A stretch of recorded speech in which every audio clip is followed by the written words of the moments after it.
NBA free agency has gotten underway, and it's been pretty chaotic, similar to the NFL free agency, which is a huge plus for the NBA.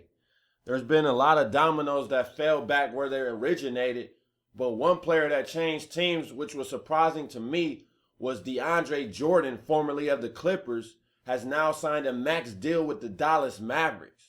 Man, the tension between DeAndre and Chris Paul had to be real for him to leave that situation in LA, in Hollywood, to join the Mavericks, who are a good team, but they aren't great. And this is a huge blow to Lob City, to Doc Rivers, to CP3's quest for an NBA title.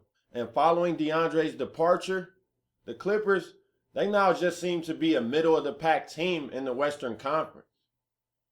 Same shoes that the Mavs are in.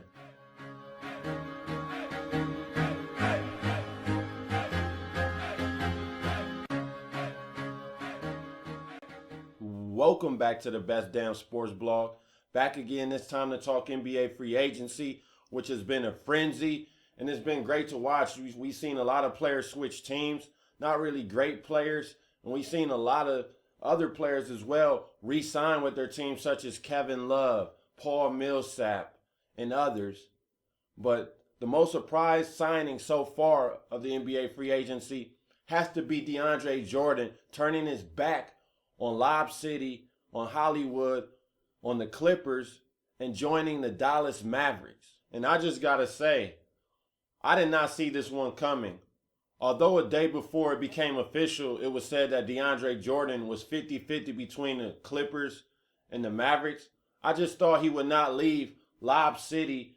And the Clippers were a team that were one win away from the Western Conference Finals. So the fact that DeAndre left, that lets you know the relationship between him and Chris Paul was far from great. Now, we seen when Chris Paul was jumping up in his face, pointing at him. There were also rumors that Chris Paul didn't dap him up after a certain game as well. So it was evident that those two, they were not great friends off the court, and even on the court, they obviously had their differences. Now, I'm surprised that he left because we know DeAndre Jordan is a limited offensive player. He benefits from having a great point guard because he's an athlete, and Chris Paul, he often just throws it up to him and he slams it home where DeAndre is getting offensive boards and putting them back. When it comes to facing him up or him having his back to the basket, that's not his game.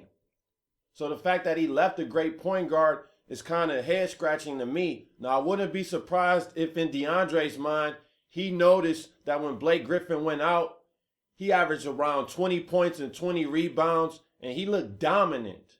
Now, albeit he still had Chris Paul, but Dallas is offering him a more prominent role in the offense, and I think that was the main reason that DeAndre Jordan left LA, along with the fact that he didn't get along with Chris Paul very much at all. But man, he is powder sniffing if he doesn't think that he benefited from playing off of Chris Paul, the point god.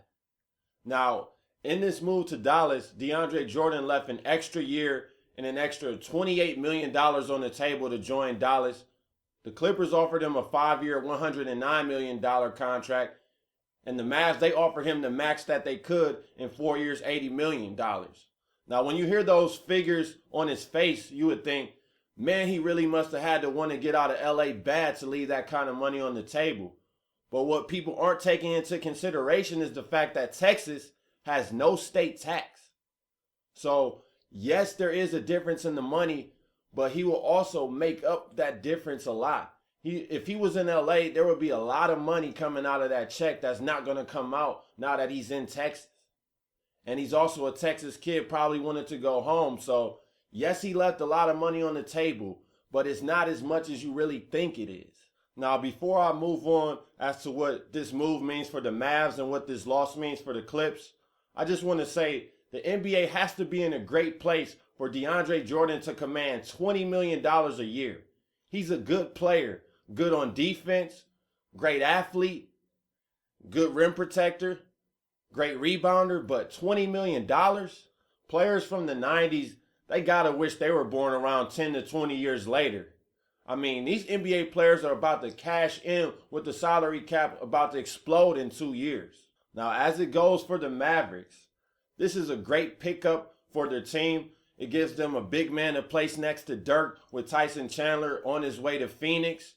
They also signed Wesley Matthews to plug in at the shooting guard position. So right now their core is DeAndre, Dirk, Chandler Parsons, and now Wesley Matthews, which is a good four. But they also lost Rajon Rondo, which I think is addition by subtraction for this specific Mavs team. But the only question mark is for their starting five is at point guard. And also, like I was stating earlier, we know DeAndre Jordan benefited from playing off a great point guard. So the fact that Dallas doesn't have one is kind of a question mark as to how effective DeAndre Jordan will be in Dallas. Now, Dallas, I think they'll be a playoff team. But honestly, I think they're in the same boat that they were last year, on the outside looking in when it comes to the elite teams in the Western Conference. Yes, Dallas most likely will be a playoff team. But when it comes to likes of Golden State, San Antonio, Oklahoma City, they aren't in their class. And DeAndre Jordan's addition does not put them in that class.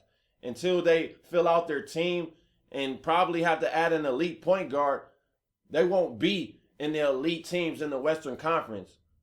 DeAndre Jordan, I think he will do well in Dallas, relatively well. I think he'll average around 12 points, 15 rebounds, around what he averaged this year. But he will not change fate for a Mavericks team. And when it comes to the Clippers, I think this is a bigger loss for them than it is a bigger gain for the Mavericks. You lose DeAndre Jordan, and now you don't have the money that you weren't able to spend on him to go in free agency and pick up a center. They had his bird right so they could go over the cap to re-sign DeAndre Jordan. Now they just lost out on him completely. And they're going to have to find a marginal type of center to plug in for next season. They just got Paul Pierce, signed him, as well as traded for Lance Stevenson. So they were looking like they were on the up if DeAndre stayed in LA. But with him out of town, to me, they're in the same boat as the Mavericks. They are not a part of the elite teams in the Western Conference anymore. When I look at the Western Conference hierarchy, I see it as Golden State, San Antonio, the Houston Rockets, as well as Oklahoma City. They are the premier teams in the Western Conference. Then you have Memphis, who's slightly behind, and then that's where you'll find Dallas, LA Clippers, New Orleans Pelicans. All good teams, but maybe a player or two away from contention in the Western Conference.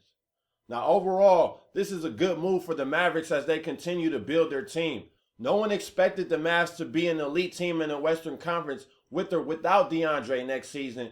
So to add this piece as they continue to rebuild, and also as Dirk is most likely on his way out, this is a good pickup for Dallas as they head forward to the future. As it goes for the Clippers, they just took a huge loss because they don't have the money to go out and go sign a quality center to replace DeAndre Jordan. They're going to have to wait either next summer or they're going to have to acquire one via free agency, and most likely they're going to have to give up a valuable piece to land a quality center in the process. And if you're Chris Paul, you got to be heated, right?